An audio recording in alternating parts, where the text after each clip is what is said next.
ಶ್ರೀ ಕ್ಷೇತ್ರ ಸೂಡಿ, ಶ್ರೀ ಯಾಜ್ಞವಲ್ಕ್ಯ ಆಶ್ರಮ, ಶ್ರೀ ಚಿದಂಬರೇಶ್ವರ ದೇವಸ್ಥಾನ. ಶ್ರೀ ಕ್ಷೇತ್ರ ಸೂಡಿಯಲ್ಲಿ ಶ್ರೀ ಚಿದಂಬರೇಶ್ವರರ 267ನೇ ಜನ್ಮದಿನೋತ್ಸವದ ನಿಮಿತ್ತ ಅಖಿಲ ಕರ್ನಾಟಕ ಚತುರ್ವೇದ ವಿದ್ಯಾರ್ಥಿ ಸಮ್ಮೇಳನ ಲಕ್ಷಗಣಪತಿ ಅಥರ್ವ ಶೀರ್ಷ ಪಾರಾಯಣವನ್ನು ಸೂಡಿ ಗ್ರಾಮದ ಶ್ರೀ ಚಿದಂಬರೇಶ್ವರ ದೇವಸ್ಥಾನದಲ್ಲಿ ಹಮ್ಮಿಕೊಳ್ಳಲಾಗಿದೆ ಎಂದು ದೇವಸ್ಥಾನದ ಮುಖ್ಯ ಅರ್ಚಕರಾದ ಶ್ರೀ ಭುಜಂಗಭಟ ಜೋಶಿ, ಶ್ರೀ ಚಿದಂಬರ ಪಂಚಾಂಗ ಸಹಾಯಕರ್ತರು, ಶ್ರೀ ಯಾಜ್ಞವಲ್ಕ್ಯಾಶ್ರಮ, ಶ್ರೀ ಚಿದಂಬರೇಶ್ವರ ದೇವಸ್ಥಾನ, ಶ್ರೀ ಕ್ಷೇತ್ರ ಸೂಡಿ ಇವರು ತಿಳಿಸಿದರು.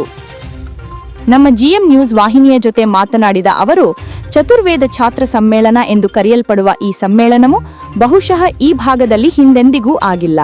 ಈ ಸಮ್ಮೇಳನದಲ್ಲಿ ಚತುರ್ವೇದ ಪಾಠ ಕಲಿಯುತ್ತಿರುವ 200ಕ್ಕೂ ಹೆಚ್ಚು ವಿದ್ಯಾರ್ಥಿಗಳು ಮತ್ತು 50ಕ್ಕೂ ಹೆಚ್ಚು ವಿದ್ವಾಂಸರು ಕನ್ನಡ ನಾಡಿನ ವಿವಿಧ ಭಾಗಗಳಿಂದ ಬಂದು ಪಾಲ್ಗೊಳ್ಳಲಿದ್ದಾರೆ ಎಂದು ಹೇಳಿದರು. ಭೀಮಸೇನರಾವ್ ಕುಲಕರ್ಣಿ, ಪತ್ರಕರ್ತರು, ಜಿಎಂ ನ್ಯೂಸ್, ಕುಷ್ಟಗಿ. ಆನಂದಮಾನಂದಕರ ಪ್ರಸನ್ನಂ ಜ್ಞಾನಸ್ವರೂಪಂ ನಿಜಬೋಧತತ್ವಂ ಯೋಗೀಂದ್ರಮೀಡ್ಯಂ ಭವರೋಗವೈದ್ಯಂ ಶ್ರೀಮದ್ಗುರುಂ ನಿತ್ಯಮಹಂ ನಮಾಮಿ. ಚಿದಂಬರ ನಮಸ್ತೆಸ್ತೋ ಚಿಂತಿತಾರ್ಥಪ್ರದಾಯನೆ ಔದುಂಬರ ಸದಾವಾಸ ಚಿದಂಬರ ನಮೋಸ್ತುತೆ. ಶ್ರೀ ಗುರುಭ್ಯೋ ನಮಃ. ಸರ್ವೇ ಜನಾಃ ಸುಖಿನೋ ಭವಂತು. ಆತ್ಮೀಯ ಗುರುಬಂಧುಗಳೇ, ಈ ಜಗತ್ತು ರಕ್ಷಣೆ ಆಗಬೇಕಾತಂದರೆ ಮೊದಲು ವೈದಿಕ ಧರ್ಮ ರಕ್ಷಣೆ ಆಗಬೇಕು. ಯಾಕೆ ಅಂತ ಕೇಳಿದರೆ, ಭಗವದ್ಗೀತೆಯಲ್ಲಿ ಕೃಷ್ಣ ಪರಮಾತ್ಮ ಒಂದು ಮಾತನ್ನು ಹೇಳಿದ್ದಾನೆ. ದೈವಾದೀನಂ ಜಗತ್ಸರ್ವಂ ಮಂತ್ರಾದೀನಂತು ದೈವತಂ ತಾನ್ ಮಂತ್ರ ಬ್ರಾಹ್ಮಣಾದೀನ ಬ್ರಾಹ್ಮಣೋ ಮಮದೇವತಾನ್. ಅರ್ಥಾತ್ ಈ ಜಗತ್ತು ದೈವ ಆಧೀನವಾಗಿರ್ತಕ್ಕಂಥದ್ದು. ಆ ದೈವ ಮಂತ್ರ ಆಧೀನ ಆಗಿರ್ತಕ್ಕಂಥ ಮಂತ್ರಗಳು ಅಂದರೆ ಅಪೌರುಷೀಯವಾಗಿರ್ತಕ್ಕಂಥದ್ದು. ಅಂಥ ಮಂತ್ರಗಳನ್ನು ನಾವು ಪಠನ ಮಾಡೋದರಿಂದ, ಆ ಮಂತ್ರದ ಘೋಷದಿಂದ ಪ್ರಕೃತಿಯಲ್ಲಿ ಇಡೀ ಒಂದು ಜಗತ್ತನ್ನು ಸಂರಕ್ಷಣೆ ಮಾಡಲಿಕ್ಕಾಗಿ ಒಂದು ಶ್ರೇಷ್ಠವಾದಂಥ ಒಂದು ಶಕ್ತಿ ಯಾವುದಾದದಂದರೆ ಅದು ವೈದಿಕ ಧರ್ಮ ಅನ್ನುವಂಥದ್ದು. ಈ ವೈದಿಕ ಧರ್ಮದಲ್ಲಿ ಸಾಕಷ್ಟು ವಿಚಾರಗಳಿರ್ತಕ್ಕಂಥದ್ದು. ಪ್ರತಿನಿತ್ಯ ಮಾಡ್ತಕ್ಕಂಥ ಪೂಜೆ ಪುನಸ್ಕಾರಗಳಾಗಲಿ, ಹಾಗೂ ಯಜ್ಞ ಯಾಗಾದಿಗಳಾಗಲಿ, ಅದೇ ರೀತಿಯಾಗಿ ದಾನ ಧರ್ಮ ಅನ್ನದಾನ ಆಗಲಿ, ಇವೆಲ್ಲವೂ ಕೂಡ ಒಂದು ಸನಾತನ ಧರ್ಮ ಪರಂಪರೆಯನ್ನು ರಕ್ಷಣೆ ಮಾಡತಕ್ಕಂಥದ್ದು. ಈ ಒಂದು ನಮ್ಮ ಸನಾತನ ಧರ್ಮ ರಕ್ಷಣೆಗಾಗಿರ್ತಕ್ಕಂಥ ವೈದಿಕ ಧರ್ಮವನ್ನು ರಕ್ಷಣೆ ಮಾಡತಕ್ಕಂಥದ್ದು ನಮ್ಮೆಲ್ಲರ ಕರ್ತವ್ಯವೇ ಆಗಿರ್ತಕ್ಕಂಥದ್ದು. ಹಾಗಾದರೆ ಅದೆಲ್ಲವನ್ನು ರಕ್ಷಣೆ ಮಾಡಬೇಕಾತಂದರೆ ಮೊದಲು ನಾವು ಆ ಒಂದು ವೇದ ರಕ್ಷಣೆಗಾಗಿ ಅನೇಕ ಕಾರ್ಯಕ್ರಮಗಳನ್ನು ಸಾರ್ವತ್ರಿಕವಾಗಿ ಸಾಮೂಹಿಕವಾಗಿರ್ತಕ್ಕಂಥ ಜಗತ್ ಕಲ್ಯಾಣಕ್ಕಾಗಿರ್ತಕ್ಕಂಥ ಅನೇಕ ಯಜ್ಞ ಆಗಾದಿಗಳನ್ನು ಕೂಡ ಮಾಡತಕ್ಕಂಥದ್ದು. 4 ವೇದಗಳು ಕೂಡ ಹೇಳ್ತಕ್ಕಂಥದ್ದು ಏನಂತಂದರೆ, ಆ ವೇದದ ಒಂದು ಸಾರ ಏನು ಅಂತ ಕೇಳಿದ್ರೆ, ನಮ್ಮ ಸನಾತನ ಧರ್ಮವನ್ನು ರಕ್ಷಣೆ ಮಾಡಲಿಕ್ಕಾಗಿರ್ತಕ್ಕಂಥದ್ದೇ ಆ ವೇದದ ರಾಶಿ. ಆ ವೇದದ ರಾಶಿಯಲ್ಲಿ 4 ವೇದಗಳನ್ನಾಗಿ ವ್ಯಾಸರು ವಿಂಗಡಣೆಗಳನ್ನು ಮಾಡಿರ್ತಕ್ಕಂಥವರಾದರು. ಆ ವ್ಯಾಸರು ಮಾಡಿರ್ತಕ್ಕಂಥ ವೇದವು ಋಗ್ವೇದ, ಯಜುರ್ವೇದ, ಸಾಮವೇದ, ಅಥರ್ವವೇದ ಅಂತಕೊಂಡು ಹೇಳಿ ಹೀಗೆ 4 ವೇದಗಳನ್ನು ವಿಂಗಡ ಮಾಡಿ ಅದರ ಜೊತೆಗೆ ಒಂದೊಂದು ವೇದದ ವೈಶಿಷ್ಟ್ಯವನ್ನು ಜಗತ್ತಿಗೆ ತೋರಿಸಿಕೊಟ್ಟಿರ್ತಕ್ಕಂಥದ್ದು ನಮ್ಮ ವೇದವ್ಯಾಸರು. ಹೀಗಾಗಿ ಆ ವೇದವನ್ನು ಅಧ್ಯಯನ ಮಾಡಿ ವೇದದ ಒಂದು ಸಂರಕ್ಷಣೆ ಮಾಡತಕ್ಕಂಥದ್ದು ನಮ್ಮೆಲ್ಲರ ಕರ್ತವ್ಯವಾಗಿರುವುದರಿಂದ ನಮ್ಮ ಶ್ರೀ ಯಾಜ್ಞವಲ್ಕ್ಯ ಆಶ್ರಮ, ಶ್ರೀ ಚಿದಂಬರೇಶ್ವರ ದೇವಸ್ಥಾನ, ಶ್ರೀ ಕ್ಷೇತ್ರ ಸೂಡಿ ಅಂದರೆ ಗಜೇಂದ್ರ ತಾಲೂಕು, ಗದಗ ಜಿಲ್ಲೆ, ಶ್ರೀ ಕ್ಷೇತ್ರ ಸೂಡಿ ಅಂತಕೊಂಡು ಹೇಳಿ ಅದು ಸಿದ್ಧಿ ಕ್ಷೇತ್ರವೆಂದು ಪ್ರಸಿದ್ಧಿಯಾಗಿದೆ. ಯಾಕೆ ಅಂತ ಕೇಳಿದರೆ, ಪ್ರತಿ ವರ್ಷ ನಮ್ಮ ಈ ಕ್ಷೇತ್ರದಲ್ಲಿ ಚಿದಂಬರ ಮಹಾಸ್ವಾಮಿಯ ಜನ್ಮ ರಥೋತ್ಸವ ನಿಮಿತ್ತವಾಗಿ ಅನೇಕ ಯಜ್ಞ ಯಾಗಾದಿಗಳನ್ನು ನಾವು ಮಾಡಿ ಆ ಬಂದಂಥ ಭಕ್ತರಿಗೆ ಅನುಗ್ರಹ ಆಗುವಂತಹ ಒಂದು ಶಕ್ತಿ ಆ ಒಂದು ನಮ್ಮ ಪೀಠ ಚಿದಂಬರ ಕ್ಷೇತ್ರ ಸಿದ್ಧಿ ಕ್ಷೇತ್ರವೆಂದೇ ಆಗಿರತಕ್ಕಂಥದ್ದು. ಕಳೆದ 2 ವರ್ಷಗಳ ಕೆಳಗೆ ಅತಿರುದ್ರಯಾಗ ಮಾಡಿದಾಗ ಅನೇಕ ಭಕ್ತರು ಆಗಮಿಸಿ ಅಲ್ಲಿ ಭಗವಂತನ ಕೃಪೆಯನ್ನು ಪಡೆದುಕೊಂಡಿರತಕ್ಕಂಥವರಾದರು.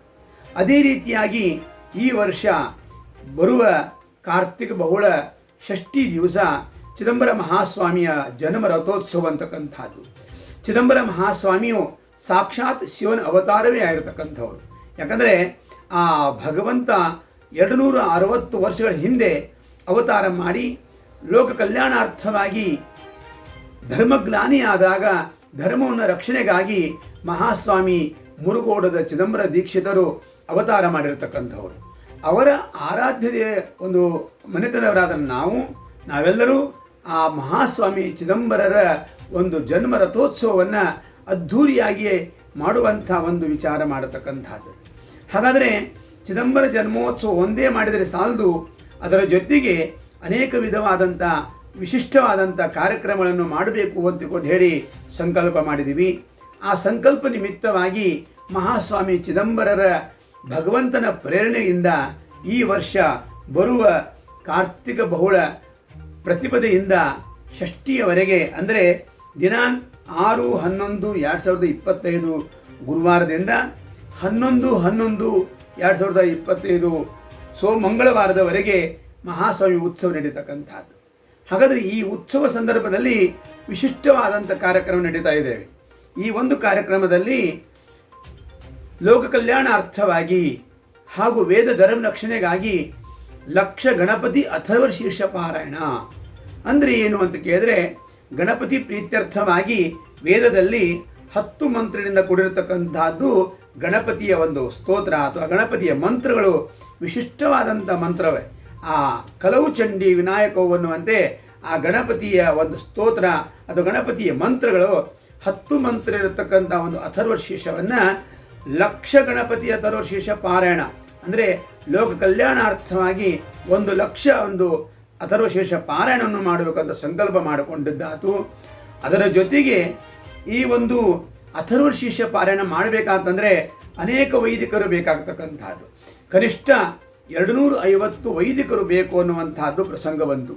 ಆ ಪ್ರಸಂಗಕ್ಕನುಸಾರವಾಗಿ ಹಂಗಾರೆ ಏನು ಮಾಡಬೇಕು ಅಂತೇಳಿ ಚಿಂತನೆ ಮಾಡಿದಾಗ ಅಲ್ಲಿ ನಮ್ಮ ಕರ್ನಾಟಕ ರಾಜ್ಯದಲ್ಲಿ ಎಷ್ಟು ವೇದ ಪಾಠಶಾಲೆಗಳವನೋ ಎಲ್ಲ ಪಾಠಶಾಲೆಗಳಲ್ಲಿ ಆಮಂತ್ರಣ ಕೊಟ್ಟಾಗ ಅಲ್ಲಿರ್ತಕ್ಕಂಥ ಒಂದೊಂದು ಪಾಠಶಾಲೆಯಿಂದ 8 ವಿದ್ಯಾರ್ಥಿಗಳು ಬರುವುದರಿಂದ ಅಲ್ಲಿ ಅನೇಕ ವಿದ್ಯಾರ್ಥಿಗಳು ಈ ಒಂದು ಕಾರ್ಯಕ್ರಮದಲ್ಲಿ ಭಾಗಿಯಾಗ್ತಕ್ಕಂಥವ್ರು.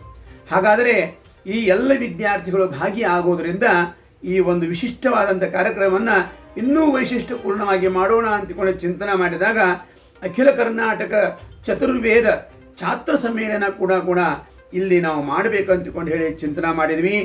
ಆ ಒಂದು ಪ್ರಸಂಗದಲ್ಲಿ ಈ ಒಂದು ಛಾತ್ರ ಸಮ್ಮೇಳನ ವೈಶಿಷ್ಟ್ಯಪೂರ್ಣವಾಗಿರತಕ್ಕಂಥದ್ದು ಇಡೀ ರಾಜ್ಯದಲ್ಲಿ ಮಾಡಿಲ್ಲ ಅನ್ನುವಂಥ ಒಂದು ಸ್ವರವನ್ನು ನಾವು ಕೇಳ್ತಾ ಇದ್ದೀವಿ. ಆ ಒಂದು ಕೂಡ ಚತುರ್ವೇದ ಛಾತ್ರ ಸಮ್ಮೇಳನದಲ್ಲಿ ಪ್ರತಿನಿತ್ಯ ಬೆಳಗ್ಗಿನ ಸಮಯದಲ್ಲಿ ಗಣಪತಿ ಅಥರ್ವ ಶೀರ್ಷ ಪಾರಾಯಣ, ಮಧ್ಯಾಹ್ನ 3 ಗಂಟೆಯಿಂದ ಹಿಡಿದು 6:30ವರೆಗೆ ಅಂದರೆ ಸಾಯಂಕಾಲ 6:30ವರೆಗೂ ವಿಶಿಷ್ಟವಾಗಿ ಛಾತ್ರ ಸಮ್ಮೇಳನ ಅನ್ನುವಂಥದ್ದು. ಈ ಛಾತ್ರ ಸಮ್ಮೇಳನದಲ್ಲಿ ಮಕ್ಕಳಿಗಾಗಿ ವೇದ ವಿದ್ಯಾರ್ಥಿಗಳಿಗಾಗಿ ಸ್ಪರ್ಧೆ, ಭಾಷಣ ಸ್ಪರ್ಧೆ, ಕಂಠಪಾಠ ಸ್ಪರ್ಧೆ, ಶಂಖನಾದ ಸ್ಪರ್ಧೆ, ಹೀಗೆ ವಿಶಿಷ್ಟವಾದಂಥ ಸ್ಪರ್ಧೆಗಳ ಜೊತೆಗೆ ಚತುರ್ವೇದ ವಿದ್ವಾಂಸರು ಆ ವೇದದ ಪರಿಚಯ ಕೂಡ ಉಪನ್ಯಾಸ ಕೂಡ ಮಾಡ್ತಾ ಇರ್ತಕ್ಕಂಥದ್ದು. ಹೀಗೆ ಅನೇಕ ವಿಧವಾದಂಥ ವಿಶಿಷ್ಟಪೂರ್ಣವಾದಂಥ ಅಖಿಲ ಕರ್ನಾಟಕ ಚತುರ್ವೇದ ಛಾತ್ರ ಸಮ್ಮೇಳನ ಕೂಡ 6ನೇ ತಾರೀಕಿನಿಂದ ಹಿಡಿದು 10ನೇ ತಾರೀಕಿನವರೆಗೆ ಈ ಕಾರ್ಯಕ್ರಮ ನಡೀತಾ ಇದೆ. ಅದು ವೈಶಿಷ್ಟ್ಯಪೂರ್ಣವಾಗಿರತಕ್ಕಂಥ ಕಾರ್ಯಕ್ರಮ. ಅಂದರೆ ಈ ವರ್ಷ ಚಿದಂಬರ ಮಹಾಸ್ವಾಮಿಯ ಜನ್ಮ ರಥೋತ್ಸವ ನಿಮಿತ್ತವಾಗಿ ಗಣಪತಿ ಪ್ರೀತ್ಯರ್ಥವಾಗಿ ಏನು ಮಾಡಬೇಕೋ ಅದೆಲ್ಲವನ್ನು ಮಾಡುವಂಥ ಒಂದು ಸುಸಂದರ್ಭ ನಮಗೆ ಭಗವಂತ ಒದಗಿಸಿಕೊಟ್ಟಿರ್ತಕ್ಕಂಥದ್ದೇ. ಆ ಸಂದರ್ಭದಲ್ಲಿ 6ನೇ ತಾರೀಕಿಗೆ ಸಹಸ್ರ ಮೋದಕ ಗಣಪತಿ ಹೋಮ, ಸಿದ್ಧಿಬಲ ಸ್ಥಾಪನ, ಧರ್ಮಧ್ವಜಾರೋಹಣ ಅಂದು ಕಾರ್ಯಕ್ರಮ ಪ್ರಾರಂಭ. 250 ವಿದ್ಯಾರ್ಥಿಗಳಿಂದ ಹಾಗೂ ವೈದಿಕರಿಂದ ಗಣಪತಿ ಅಥರ್ವ ಶೀರ್ಷ ಪಾರಾಯಣ, ಸಾಯಂಕಾಲ ಗೋಷ್ಠಿ ಕಾರ್ಯಕ್ರಮ ಅಂತಕ್ಕಂಥದ್ದೇ. 7ನೇ ತಾರೀಕು, 8ನೇ ತಾರೀಕು ಹೀಗೆ 3 ದಿನಗಳ ಕಾಲ ಗಣಪತಿ ಅಥರ್ವ ಶೀರ್ಷ ಪಾರಾಯಣ, ಪ್ರತಿನಿತ್ಯ ಆರತಿ ನೈವೇದ್ಯ ಆಗ್ತಕ್ಕಂಥದ್ದು. 9ನೇ ತಾರೀಕಿಗೆ ವಿಶಿಷ್ಟವಾದಂಥ ಇನ್ನೂ ಒಂದು ಕಾರ್ಯಕ್ರಮ ಅಂತ ಕೇಳಿದ್ರೆ, ಏನು ಒಟ್ಟುಗಳಿದ್ದಾರೆ ವೇದ ವಿಪ್ರರು ಇರತಕ್ಕಂಥ 160 ಒಟ್ಟುಗಳು, ಅವರೆಲ್ಲರಿಗೂ ಕೂಡ ಆ ಒಟ್ಟು ಪೂಜೆ ಬ್ರಹ್ಮಚಾರಿ ಪೂಜೆ ಅನ್ನುವಂತಹದ್ದು ವೈಶಿಷ್ಟ್ಯಪೂರ್ಣವಾಗಿ ಅವರ ಪಾದ ಪೂಜೆ ಕೂಡ ಒಂದು ನಡೀತಾ ಇರತಕ್ಕಂತಹದ್ದು. ಯಾಕಂದರೆ ವೇದ ಶಿವೋ ವೇದ ವೇದಾಧ್ಯಾಯೀ ಸದಾ ಶಿವ. ಅದಕ್ಕಾಗಿ ವೇದವನ್ನು ಅಧ್ಯಯನ ಮಾಡಿರ್ತಕ್ಕಂಥ ಸಾಕ್ಷಾತ್ ಶಿವಸ್ವರೂಪನಾಗಿರ್ತಕ್ಕಂಥವನು, ವೇದಾಧ್ಯಯನ ಮಾಡಿರ್ತಕ್ಕಂಥವನು ಸಾಕ್ಷಾತ್ ಬ್ರಹ್ಮ ವಿಷ್ಣು ಮಹೇಶ್ವರ ರೂಪವನ್ನು ತಾಳಿದಂಥವನು ಅನ್ನುವಂಥ ವಿಚಾರವಾಗಿ ವೇದ ಪುರುಷರಾಗಿರ್ತಕ್ಕಂಥ ಎಲ್ಲ ಬ್ರಹ್ಮಚಾರಿಗಳ ಒಟ್ಟು ಪೂಜೆ ಅನ್ನುವಂಥದ್ದು ಕೂಡ ಈ ಸಂದರ್ಭದಲ್ಲಿ ದಿನಾಂಕ 9/11/2025 ವೈಶಿಷ್ಟ್ಯಪೂರ್ಣವಾದಂಥ 200 ಒಟ್ಟುಗಳ ಒಂದು ಒಟ್ಟು ಪೂಜೆ ಅಂತಕ್ಕಂಥದ್ದೇ. ಅದರ ಜೊತೆಗೆ ಅವತ್ತು ಬರುವ ವರ್ಷ ಚಿದಂಬರ ಪಂಚಾಂಗ ಬಿಡುಗಡೆ ಹಾಗೂ ವಿರೂಪಾಕ್ಷ ಶಾಸ್ತ್ರಿಗಳ ಪುರಸ್ಕಾರ ಸಮಾರಂಭ ಆಗ್ತಕ್ಕಂಥದ್ದು. ಇನ್ನು 10ನೇ ತಾರೀಕು ಮಹಾಸ್ವಾಮಿಯು ಅವತಾರ ಮಾಡಿದಂಥ ದಿನ. ಅಂದು ಮಹಾಸ್ವಾಮಿಗೆ ಅಭಿಷೇಕ, ಅದೇ ರೀತಿ ಅಲಂಕಾರ ಪೂಜೆ, ಅದಂತರ ತೊಟ್ಟಿಲೋತ್ಸವ, ಜನ್ಮ ಆಖ್ಯಾನ, ಜೊತೆಗೆ ಧರ್ಮಸಭೆ ಅನ್ನುವಂತಹದ್ದು. ಈ ಎಲ್ಲ ಧರ್ಮಸಭೆಗೆ ನಮ್ಮ ಕೂಡಲಿ ಶೃಂಗೇರಿಯ ಶ್ರೀಮದ್ ಜಗದ್ಗುರು ಶಂಕರಾಚಾರ್ಯ ಅಭಿನವ ಶಂಕರ ಭಾರತಿ ಸ್ವಾಮಿಗಳವರ ದಿವ್ಯ ಸನ್ನಿಧಾನದಲ್ಲಿ ಹಾಗೂ ಅಗಡಿ ಆನಂದವನದ ಗುರುದತ್ತಮೂರ್ತಿ ಚಕ್ರವರ್ತಿಗಳವರ ದಿವ್ಯ ಸಾನ್ನಿಧ್ಯದಲ್ಲಿ ಹಾಗೂ ವೇದಬ್ರಹ್ಮ ಶ್ರೀ ಗಿರೀಶ್ ಶರ್ಮಾ ಹಾಗೂ ಚಿದಂಬರ ಭಟ್ ಜೋಶಿ ಹಾಗೂ ಎಲ್ಲ ಅನೇಕ ಮಹಾತ್ಮರ ಒಂದು ದಿವ್ಯ ಸನ್ನಿಧಿಯಲ್ಲಿ ಧರ್ಮಸಭೆ ಎನ್ನುವಂಥದ್ದು ಕೂಡ ಮಾಡಿ ಅವತ್ತು ಅಖಿಲ ಕರ್ನಾಟಕ ಚತುರ್ವೇದ ಛಾತ್ರ ಸಮ್ಮೇಳನ ಸಮಾರೋಪ ಸಮಾರಂಭವನ್ನು ನಾವು ಮಾಡ್ತಾ ಇದ್ದೀವಿ. ಅದಲ್ಲದೇ ಮಹಾಸ್ವಾಮಿಯ ವಿಶಿಷ್ಟಪೂರ್ಣವಾದ ತಾಳ, ಮೃದಂಗ ಹಾಗೂ ಭಜನೆ ವೇದಘೋಷದೊಂದಿಗೆ ಮಹಾಸ್ವಾಮಿ ರಥೋತ್ಸವ ಕೂಡ ಅದ್ಧೂರಿಯಾಗಿ ನಡೆತಕ್ಕಂಥ ಒಂದು ಕಾರ್ಯಕ್ರಮ. ಅದಾದ ನಂತರ ಮಹಾಮಂಗಳಾರತಿ, ಅನ್ನ ಸಂತರ್ಪಣೆ ಕಾರ್ಯಕ್ರಮ ನಡೀತಾ ಇದೆ. ಈ ಎಲ್ಲ ಕಾರ್ಯಕ್ರಮಗಳು ನಡೀಬೇಕಾತಂದರೆ ಎಲ್ಲ ಭಕ್ತರ ಸಹಕಾರ, ತನು ಮನಧನದಿಗಳಿಂದ ತ್ರಿಕರಣಪೂರ್ವಕವಾಗಿರ್ತಕ್ಕಂಥ ಒಂದು ವಿಶಿಷ್ಟವಾದಂಥ ಒಂದು ಕಾರ್ಯಕ್ರಮ. ಈ ಒಂದು ಕಾರ್ಯಕ್ರಮವನ್ನು ನೋಡುವುದೇ ಒಂದು ಸೌಭಾಗ್ಯ ಅನ್ನುವಂಥದ್ದು. ಈ ಒಂದು ಕಾರ್ಯಕ್ರಮಕ್ಕೆ ಎಲ್ಲ ಭಕ್ತಾದಿಗಳು ಆಗಮಿಸಿ ಬಂದಿರತಕ್ಕಂಥ ವೇದ ವಿಪ್ರರ, ಸಾಧು ಸತ್ಪುರುಷರ ಹಾಗೂ ಭಗವಂತನ ದರ್ಶನವನ್ನು ಪಡೆದುಕೊಂಡು ಪ್ರಸಾದವನ್ನು ಸ್ವೀಕರಿಸಿಕೊಂಡು ಆ ಮಹಾಸ್ವಾಮಿ ಚಿದಂಬರರ ಕೃಪೆಗೆ ಪಾತ್ರರಾಗಬೇಕು ಅಂತಿಕೊಂಡು ಹೇಳಿ ಈ ಒಂದು ವಿಶಿಷ್ಟವಾದಂಥ ನಮ್ಮ ಭೀಮಸೇನ್ ಕುಲಕರ್ಣಿಯವರು ಈ ವಿಶಿಷ್ಟವಾದಂಥ ಧರ್ಮ ಜಾಗೃತಿಗಾಗಿ ಮಾಡ್ತಕ್ಕಂಥ ಈ ಪ್ರಚಾರವನ್ನು ನಮಗೆ ಬಹಳಷ್ಟು ಸಂತೋಷ ಕೊಡ್ತದೆ. ಅವರು ಮಾಡುವಂಥ ಕಾರ್ಯ ಸ್ತುತ್ಯವಾಗಿರ್ತಕ್ಕಂಥದ್ದು. ಯಾಕಂದರೆ ಒಂದು ಮಾಧ್ಯಮದ ಮುಖಾಂತರವಾಗಿ ಪ್ರಚಾರ ಮಾಡುವುದಂದರೆ ಅದು ಕೂಡ ಒಂದು ಧರ್ಮ ರಕ್ಷಣೆಗೆ ಒಂದು ವಿಚಾರ ಇರತಕ್ಕಂಥದ್ದು. ಯಾಕಂದರೆ ನಾವು ಮಾಡುವುದು ಒಂದು ಭಾಗ ಇದ್ದರೆ ಇದನ್ನು ಪ್ರಸಾರ ಮಾಡುವಂಥದ್ದು ಕೂಡ ಒಂದು ವಿಶಿಷ್ಟಪೂರ್ಣವಾಗಿರ್ತಕ್ಕಂಥದ್ದೇ. ಅಂಥ ನಮ್ಮ ಭೀಮಸೇನ್ ಕುಲಕರ್ಣಿಯವರು ಕೂಡ ವಿಶಿಷ್ಟಪೂರ್ಣವಾಗಿ ಇದನ್ನು ಪ್ರಸಾರದಲ್ಲಿ ಅತಿ ಶ್ರೇಷ್ಠವಾಗಿ ಮತ್ತು ಭಕ್ತಿಯಿಂದ ಈ ಕಾರ್ಯವನ್ನು ಮಾಡ್ತಾ ಇದ್ದಾರೆ. ಅದರ ಜೊತೆಗೆ ಎಲ್ಲ ಭಕ್ತಾದಿಗಳು ಇದಕ್ಕೆ ಆಗಮಿಸಿ ಮಹಾಸ್ವಾಮಿ ಕೃಪೆಗರಾಗಬೇಕು ಅಂತಕೊಂಡು ಹೇಳಿ ಈ ಮೂಲಕ ನಾನು ತಮಗೆ ವಿನಂತಿಸಿಕೊಳ್ಳುತ್ತಾ ಇದ್ದೇನೆ. ಹರ ನಮಃ ಪಾರ್ವತೀಪತೆ ಹರ ಹರ ಮಹಾದೇವ.